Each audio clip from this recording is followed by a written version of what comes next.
ইহুদিরা বলে এমন প্রশ্ন জানা আছে এগুলোর কিছুই মোহাম্মদ জানে না। ইহুদিরা এসে হাজির, মোহাম্মদ আমরা কালিমা পড়ে মুসলমান হব, আল্লাহ রাসূল তো মহা খুশি, তাই আসো, তবে শর্ত আছে। কি শর্ত? 3টা প্রশ্নের উত্তর দিতে পারলে লাইন ধরে আমরা সব কালিমা পড়ে ফেলবো। কোন 3টা প্রশ্ন বলো?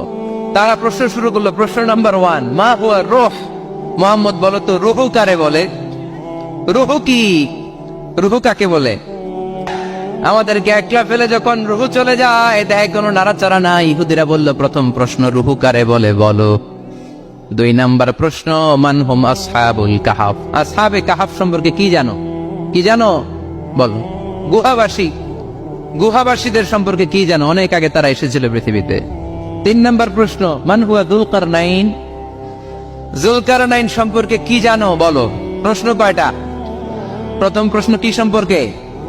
রূহ। দ্বিতীয় প্রশ্ন আসহাবে কাহাফ। তৃতীয় প্রশ্ন যুলকারনাইন। আল্লাহ রাসূল সাল্লাল্লাহু আলাইহি ওয়াসাল্লাম বললেন গাদান উজিবুকুম। তাফসীর ইবনে কাসিরে এসেছে, তিনি উত্তর দিলেন গাদান উজিবুকুম, আই উইল আনসার টুমরো। আগামীকাল উত্তর দিব। কারণ জানেন না তো কি করে বলবেন, আর না জানলে উনি বানায় কিছু বলেন। কারণ কোরআন তো পরিচয় দিয়েই দিল, তিনি মন গড়া কখনো কিছু বলেন।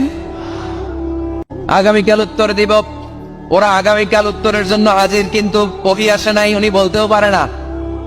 বিশ্বনবী আবার বললেন গদান উজিবুকুম, আগামীকাল দেব। তারপরের দিন ইহুদিরা এসে হাজির, বিশ্বনবী উত্তর করতে পারেন না। বিশ্বনবী আবার বললেন গদান উজিবুকুম, আগামীকাল বলে দেব। আগামীকাল ওরা এসে হাজির, তৃতীয় দিনও তিনি পারেন না। এসে হাসাহাসি শুরু করছে, এই মক্কার লোকেরা দেখো, এই লোকটা এতদিন তোমাদেরকে ভুল বুঝাইছে।